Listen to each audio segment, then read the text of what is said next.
I'm having a talk with David Harrington, founder of Kronos Quartet. He's in San Francisco somewhere, some tiny little room apparently where he practices a lot. I'm in Santa Barbara. David Harrington and Kronos Quartet are going to be in Santa Barbara, I guess when, David? Tomorrow? Wednesday? What? Well, we arrive on Wednesday and we're playing on Thursday. That's right. So you'll do probably a master class or something, a little something with the UCSB kids?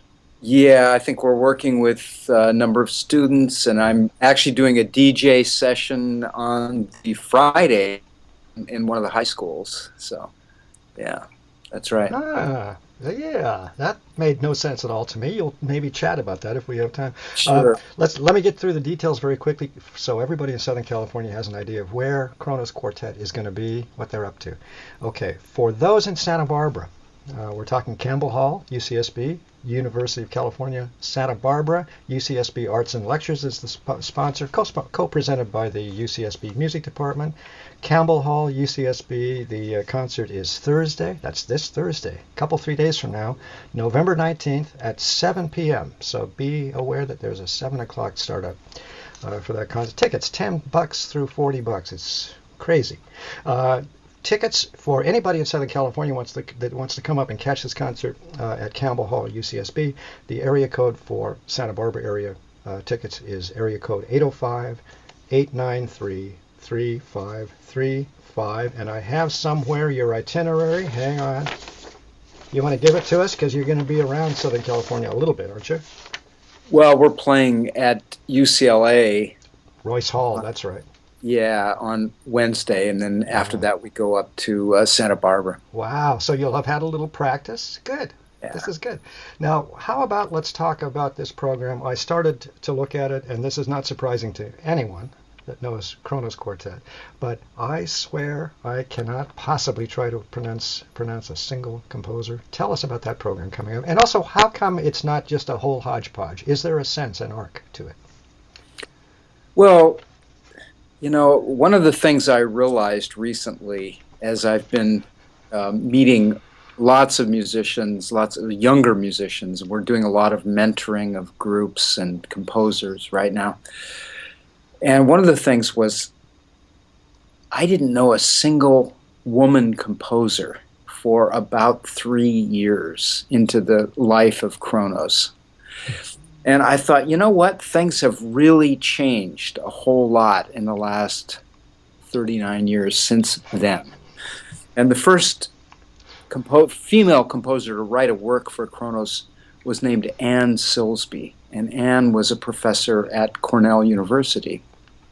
So when Kronos was out in that part of the country for several years, first we started in Seattle from 73 to 75. Then we went out to upstate New York until the spring of 77, and then we came to San Francisco.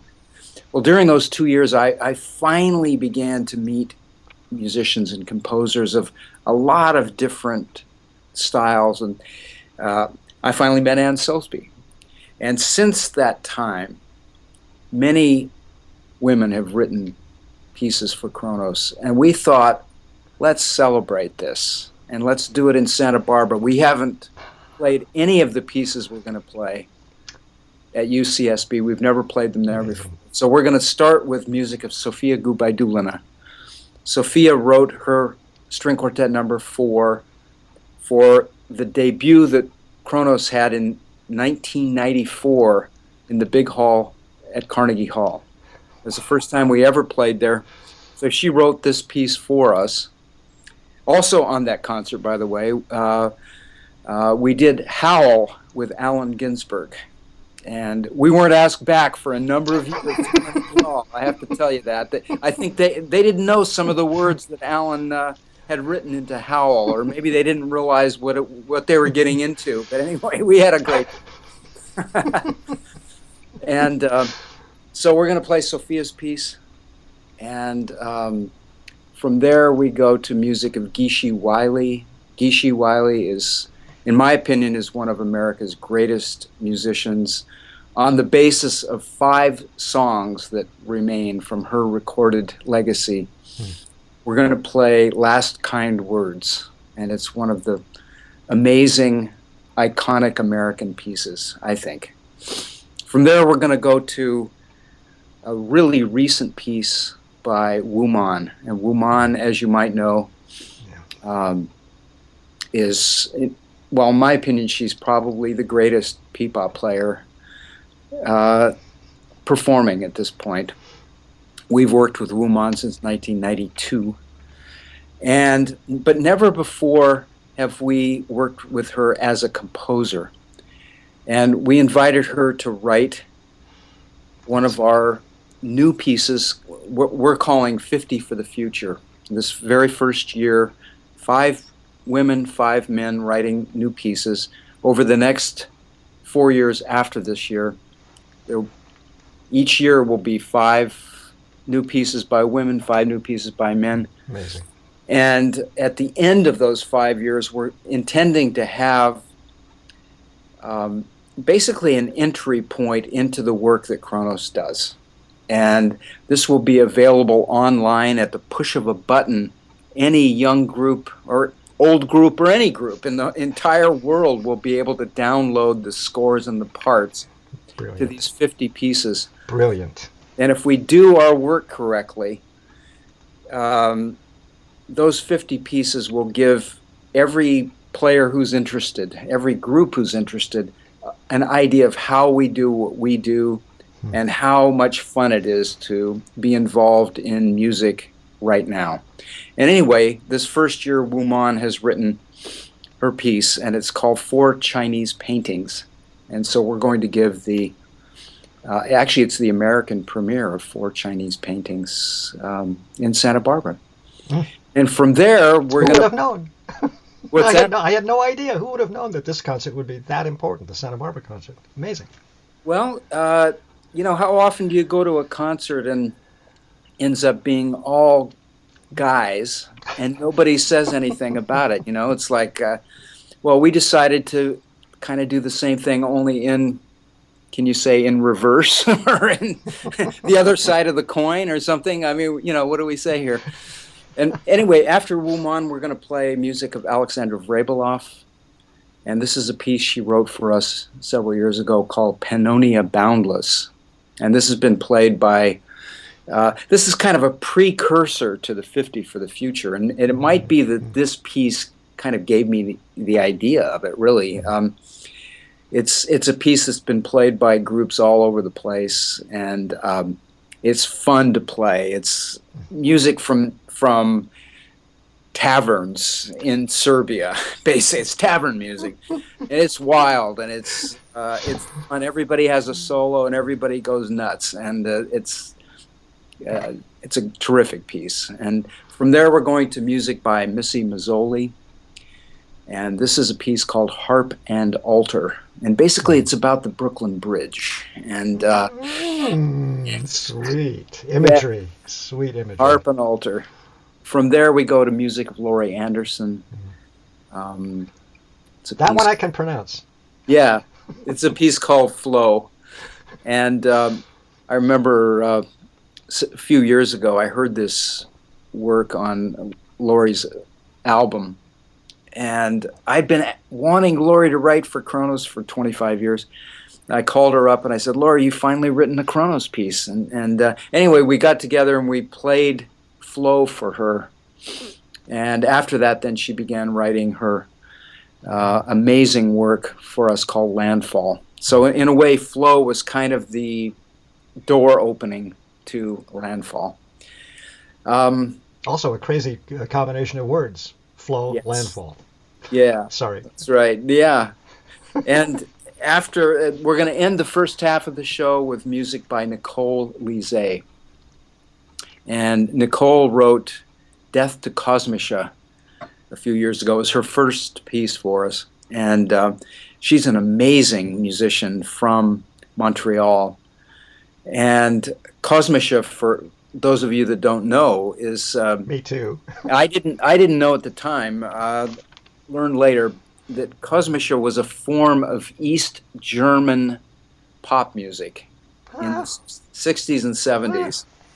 And Nicole is one of those musicians that just has this voluminous knowledge about all kinds of interesting things. She's the kind of person that used to take electronic instruments apart and then put them back together. And it's something that she used to good effect in Death to Cosmosha, because we're playing all kinds of bizarre electronic instruments that are playable by people like us. So anyway, that's the first half of the show. After that, the second half opens with... You mean after dinner? Second After half opens with... second half, yeah. Opens with music by Hildegard von Bingen. And you might have heard this Take that way back, huh? piece, yeah. You might have heard that on our early music album from 1997, I think it was. And then we're going to close the concert with one of our most recent works that we premiered in Yerevan, Armenia in this past April, marking the 100 years since the beginning of the Armenian genocide. And this is work by Mary Kuyumjan, and it's called Silent Cranes. And it has a most beautiful video component along with it. So Lovely. That's how we're going to end our show. Lovely. Let me make sure I'm clear about a couple things. Are you saying this program is a first performance in Santa Barbara? Did I misunderstand a little bit? No, of all of these pieces. None of these works have we ever played in Santa Barbara before. I see. Okay, gotcha. Makes sense. Can I just take the clock back a tiny bit? You know, Sure. I am proud as I can be all my life. I've done a couple things right. One of them was to discover Kronos in Seattle long ago when I was young, when we were all young. And I don't know how I did it, but somehow, did you pay for the airfare? I don't know, but I got you down to Santa Barbara, and I am proud as punch that I brought Kronos Quartet to Santa Barbara for the very first time in '73 to play George Crumb's incredible, I just forgot the title, tell me. Black Angels. Black Angels, of course. I think we talked earlier, I think we had 23 people in the audience. Maybe. Nobody had a clue who you were. Right. I'm proud as I can be about that. Well, what has happened since? Give us an overview of how quickly things changed and what all that was about. Well, you know, interestingly, things don't change that quickly. And it, you know, okay, they changed a little quickly. I mean, so our first show was in November of 1973. We had 9 people in the audience at that concert. So if we had 23 in Santa Barbara, that's what is that? It's a triumph. Yeah. You know, it's... And by the way, those 9 at the first concert were Santa Barbara relatives, your aunts, your uncles, your grandparents. You know, they probably were. Isn't Santa Barbara the center of the universe? I mean, the weather is supposed to be the best there of anywhere, you know, so I won't tell anybody. Okay, that's it. You know, basically, the work that Kronos has done has happened kind of one piece at a time. One thing leads to another. I've never really been in a hurry because I've always known that you know, ever since I was a little kid, I wanted to do music. And I have just kind of realized the world was going to have to get used to the fact that I wanted to do music. And I've been really lucky to have surrounding me people that felt the same way and feel the same way. And, you know, I've had a lot of support. I think the last time you and I were talking, we were talking about naming of the group and how my wife and I, you know, this is good, folks. Yeah, we got out a candle and a bottle of wine and a great big piece of butcher paper and our Greek and Roman mythological dictionary and started going through it and writing down the names that sounded right and felt right and seemed right.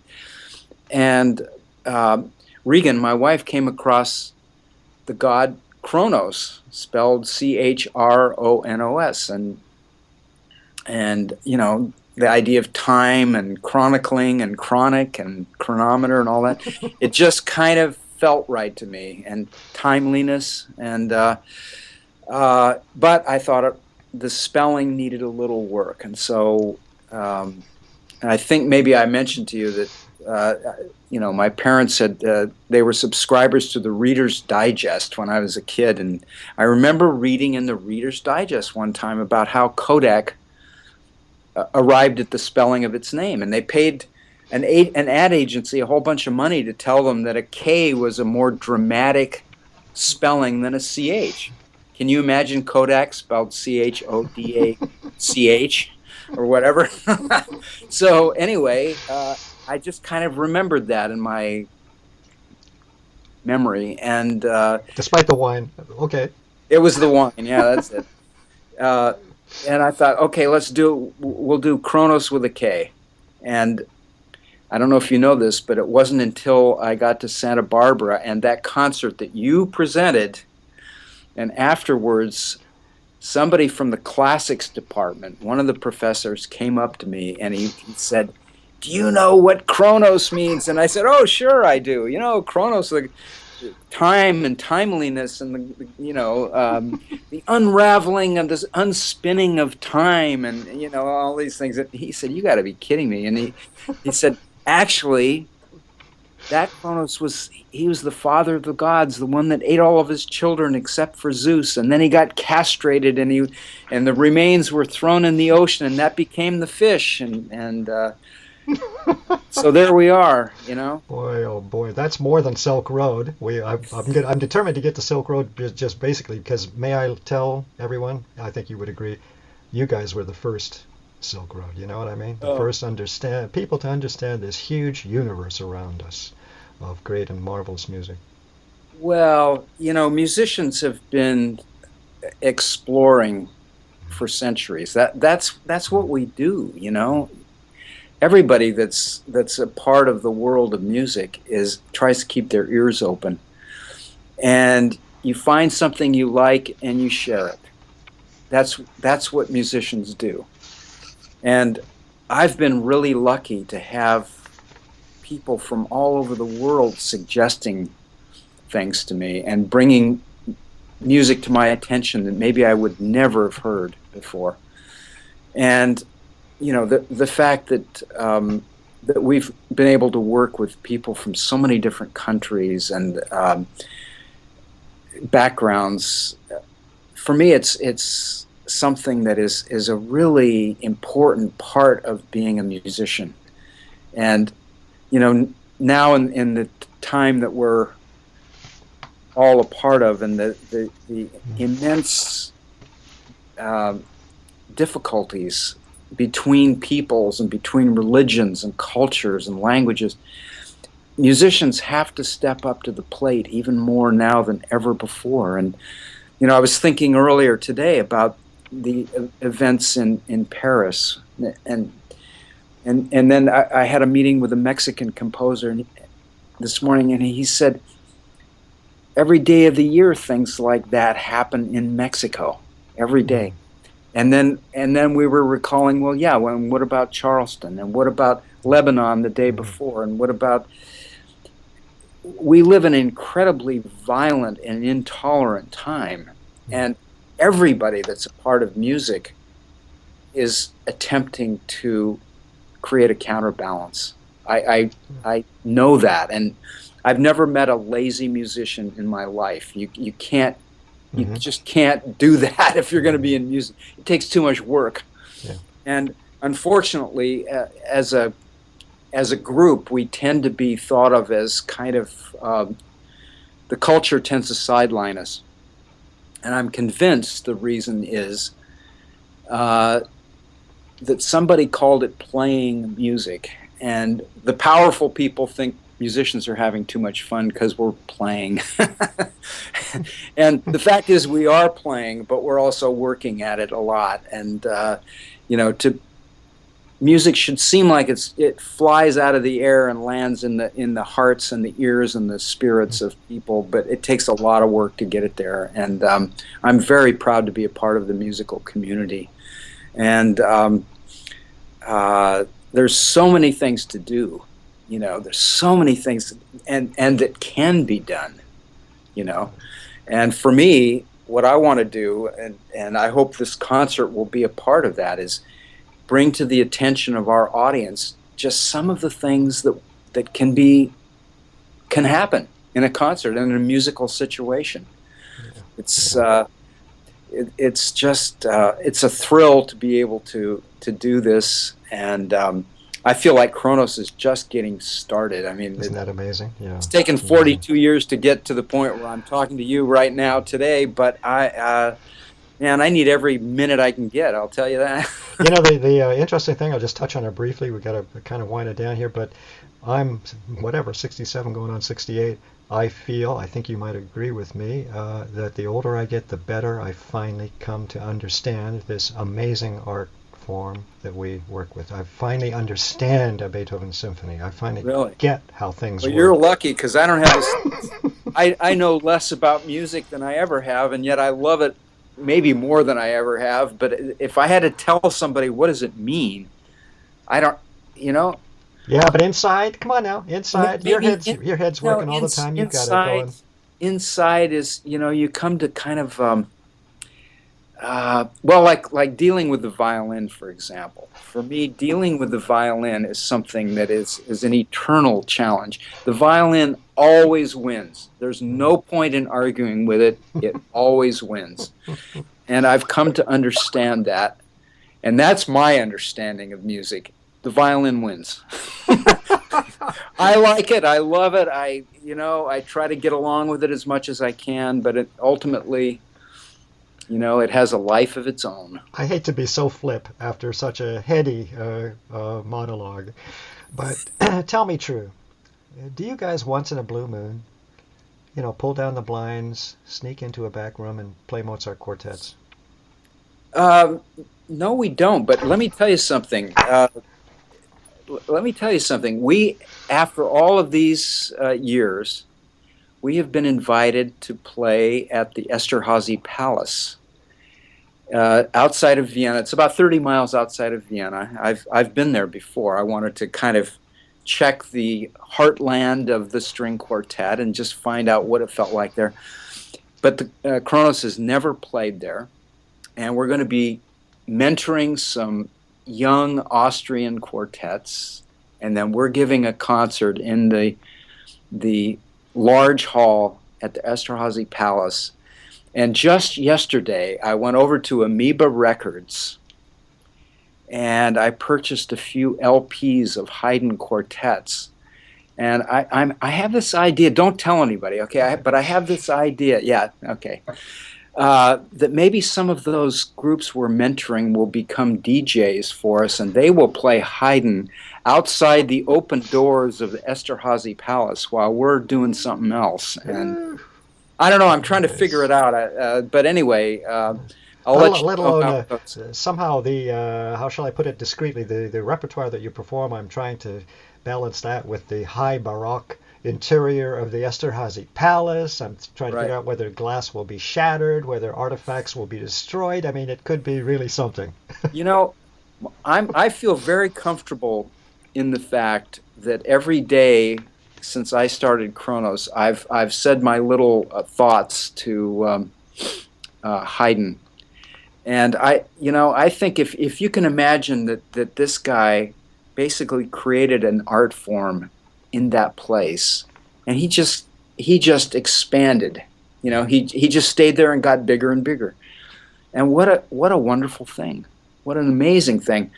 And to be able to bring back to that kind of center point some of the variations that his creation allowed, Brilliant. to me, is just such a huge, wonderful thing to be able to do. I can't wait to go there, and I'm going to raise some hell, but don't tell anybody that either. I've never heard such a brilliant explanation for what you're going to do in Haydn's back bedroom. It's amazing. Listen, David Harrington, many many thanks. David My pleasure, Harrington, Dan. violinist, founder, Kronos Quartet. We go back long, long, long, long, long, long time. Let me give the details. Anybody who's watching this in Southern California, you just absolutely cannot possibly not want to hear this performance, especially the Santa Barbara performance. Thursday night, come on up. You do the dinner early in beautiful Santa Barbara. You go to Campbell Hall. It's perfect. Here are the details one last time. Kronos Quartet, an amazing program as described, which I still can't pronounce. except for one or two. Thursday, this Thursday, I'm going to put this video up immediately all over Southern California. Thursday, November 19th, 7 o'clock. It's an early start time, so get up, get up here early. But also, they're playing throughout. Where else are you playing? I still can't find that info. Where in the Southern California area? We're playing at UCLA on. That's right. Yeah, Royce Hall. On what is that? The 18th, the night before. Yeah. Night before. Yeah. So Wednesday night, the giant, huge that I remember very well from my youth, Royce Hall, Kronos Quartet, and then they come up Thursday, November 19th, and play at Campbell Hall, UCSB. Tickets dirt cheap, $10 to 40. Give me a break. Program is exciting. Phone number in Santa Barbara for tickets for the Campbell Hall concert. Area code is 805-893-3535. David Harrington, what a hoot. I knew the other players of the original Kronos a whole lot better than you. You were off meditating, I presume. Something like that. Yeah, well, I've never really meditated, but I've tried to think about things a little bit, Anyway, great pleasure. Thanks so much for giving me some time. I really can't wait to see you Thursday. My pleasure. I'll see you then, Dan. Righto. Okay, bye.